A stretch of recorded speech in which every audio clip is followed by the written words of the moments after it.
Hi, everyone. My name is Milo Cook. I'm the executive director here at Shadhika for a few more days. And I am joined today by Ankita, who has served on our board for a little bit over a year now, and will be stepping down from her role as a board member and stepping into the role of interim executive director. And you already know me well, having seen me and having heard from me for the last few years. And so I'll give an opportunity to Ankita to introduce herself to you all. Hi, Ankita. Hi, me. Thanks for that. I'm excited to be coming in as Shadhika's interim ED. And you've done such a phenomenal job, me, over the last few years on leading the organization. I'm going to miss working with you closely as a board member, but I'm also excited to continue building on the work that you've done and the work that the team has done over the last few years. I really don't see a massive shift or change in direction of the organization or the work, or how we do the work, but really just continuing to build upon it. And someone who was born and raised in India, lived there for 10 years.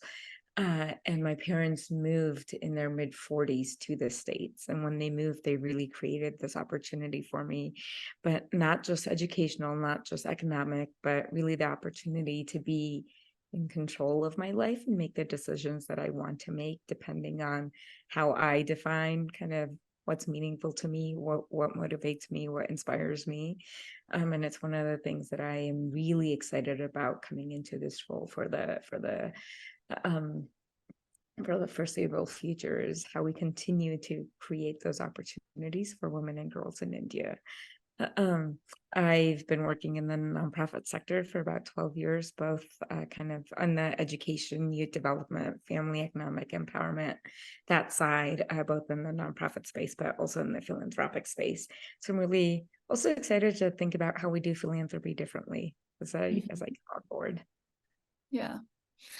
And speaking of inspiration, thank you so much for sharing such a beautiful and open introduction to yourself. And speaking of inspiration and what inspired you to be here, I think that here at Shadhika, we try to do our work in a way that's inspired by our principles of growth. And we had the opportunity to introduce them late last year and to really delve into two of them, connection and community, as well as fun and affirming, over the course of the year. And with you today, I thought it would be an interesting conversation for people to get to know you as we discuss the last two principles of growth: openness and curiosity on one hand, and then pride and confidence on the other. And so to start, tell me a little bit about what these principles of growth inspire for you. What do you think about them? What do you find exciting, challenging? What do they mean to you?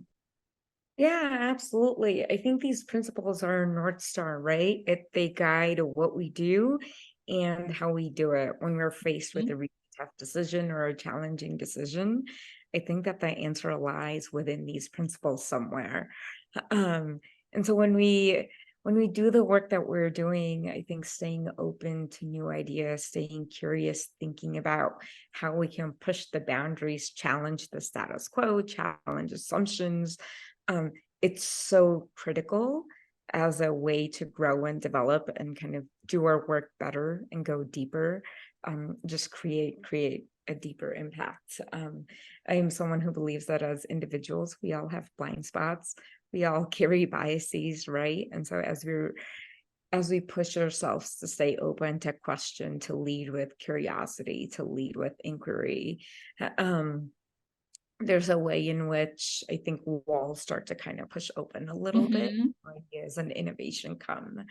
So I'm really excited about continuing to lean into these principles of growth even more, and thinking about what they look like in practice for our organization down the road. Yeah. I love in what you're saying that I think it's both implicit and explicit that what we do matters as much as how we do it. Right. And that's what those principles of growth really ground us in our practice of philanthropy and global development, is that it's not just enough to show up with good intentions, but it also matters how we carry ourselves and how we actually do it, how it's reflected in our systems and our policies and the way that we behave and the way that we communicate. And I love the fact that that our board and our staff are truly aligned and committed to these principles of growth. And so thank you for sharing that perspective with us. Yeah, absolutely, absolutely. You know, as I come in, one of the things I'm thinking about is just how the work of Shadhika is really in service of our scholars and partners on the ground. They're they're the ones with the lived experience. They have the wisdom, the knowledge, and really, I feel like our job is to think about how we can help them to mobilize the resources that they have that already exist, and how we support them in that and partner with them in that. I think our principles kind of guide us toward that. Yeah. Yeah. Great. So me, like I said, I'm going to miss working with you alongside as a board member, but I'm also very excited for you and your next chapter. And so just as you think about and reflect on your time at Shadhika, what's giving you confidence? Yeah, I know that transition is always a bit of a scary moment because there are a lot of changes. And when there's a lot of changes, it's sometimes hard to really foresee how things are going to unfold. And so it creates a lot of doubt, it creates a lot of uncertainty. But as I move forward, I have to tell you what gives me the most confidence is the people of Shadhika, the people that make up our community that spans 2 continents, that spans 2 countries, right? Our incredible community of supporters, of staff members, of board members, advisory council members, but also and especially our local partners and the scholars. Everyone is so aligned and united around this idea and this desire to pursue gender justice. And so, like you were just saying, especially when we talk about our partners and our scholars, they're beautiful, intelligent, generous leaders, each in their own way and in their own right, who really have the odds stacked against them, against their dreams, against their aspirations. They often operate in an environment that's hostile towards them just because of their identity, or because of the circumstances of their birth, their circumstances of their lives, things that they can't change about themselves. And yet, to be able to confront these things, we have a board who is purpose-driven, who represents the Indian diaspora of supporters in the US, who can really make a difference and fuel the work with our financial treasures, right? Then we have a staff who represents and understand the diversity of Indian identities across a very wide country, and across gender, sexuality, caste, religion, and regional identities. We have a cohort of, we have an advisory council of Indian experts in human rights and gender justice and youth development in India, who inform our strategy at the highest levels. And then we have a cohort of partners who are deeply, deeply committed to lift up the communities where they're embedded, where they're often from themselves, to meet evolving needs head on with force and with determination. And then finally, we have our scholars who are brilliant and fierce feminists in the making, who represent the future leadership of some of the most marginalized women and girls. And these are individuals who will shape the India of tomorrow and what it will look like. And so as a collective, as a community, we have met so many difficulties and needs that the last few years have unleashed on all of us head on. And I'm so confident that the work will not only continue, but it will thrive despite very real challenges ahead. And so I'm proud to have been part of this community, and that's what I'll miss the most is the people who make up this community. That so much of that resonates me. So much of this work is relational and revolves around people. So thank you for sharing that. Yeah. But for you, as I step away and you step in this new capacity, because the work of Shadhika is not new to you, you've been supporting it as a board member now for a little bit over a year, and so you know our work. But as you step into this new role and this new capacity and looking ahead at 2024, what are you most curious and eager to learn more about?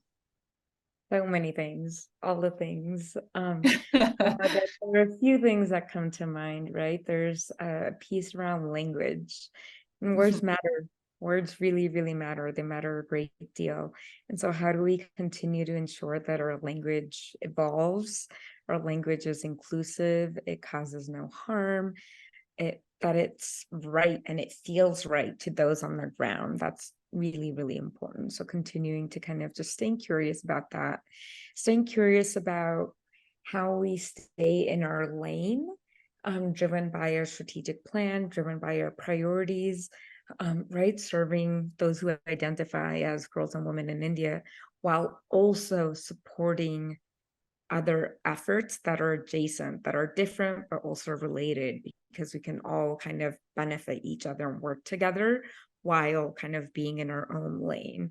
So, how do we think about what that collaboration with other movements, other coalitions, what does that look like? Whether it's through data, it's through whatever that partnership may look like, but however we can continue to stay focused in our lane while working in a bigger community, because we know that this work is not just for any one of us. Recognizing our limitations, right? Staying in our lane, it comes with our limitations on knowledge, Sure. resources, time, expertise. And so how do we do our best work while lifting up the work of others? And related to that, I'm interested in learning more about movements on the ground, and what's happening. Like I said, I was born and raised in India. I lived there for 10 years. I go back and visit from time to time, but I'm not quite as closely connected to Right. my homeland. And so I am just interested, like I'm super excited to learn a little bit more.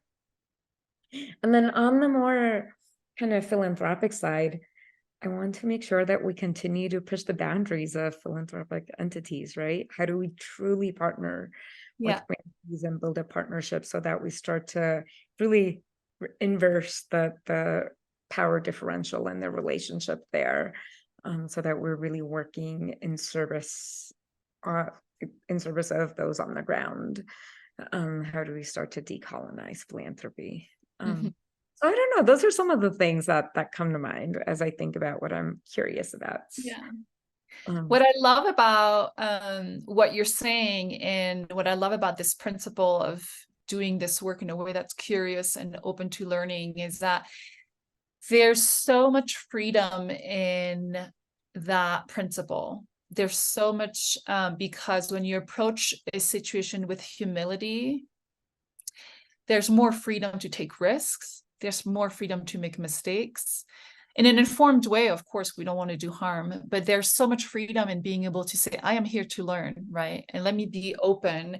And we have the same goals, but there are so many ways to get there. And we're going to try one way. And if it doesn't work, it is not a reflection of how smart we are, how determined we are, how passionate we are. It is an opportunity to learn and make it better, because the truth is that if there was a silver bullet, we would have found it already, right? It's like this work is hard and it has not been resolved because it is complex and it's different with each individual, with each community, with each region of the world. And that's especially true in India and all the different places where we work. And so giving ourselves the freedom to try hard things, to try to resolve hard problems, I feel like it has to be core to our commitment to this lifelong pursuit of gender justice. And so I appreciate so much what you're saying, and really the power of this last principle of growth that Shadhika is committed to. thank you. It's really an opportunity. Mhm. learn, and how we think about mistakes and fail, like switching the kind of thinking about mistakes and failures as learning opportunities, Yeah, right? So we think about them as tools for learning and growing versus like, oh, we did something wrong, or it's a right. reflection of how smart we are or how much we know. Absolutely not. Yeah. And I deeply appreciate the way in which Shadhika has developed these principles so far and how we've put them into practice, how we continue to put them into practice in deeper ways. Well, I'm excited as much as I walk away with a heavy, heavy heart. I'm excited for you to have a closer look and a more direct involvement in seeing how we do practice these principles of connection and community, of developing a fun and affirming environment, of staying curious and open about learning, and about feeling confident and proud in our work and how we show up in the world. I'm so excited for the future of Shadhika. I'm so excited and grateful to you for stepping into this role in a moment of need. And I look forward to supporting the work that you and the rest of the team and the board and the partners and the scholars will continue to do in a different capacity. Neat, thank you.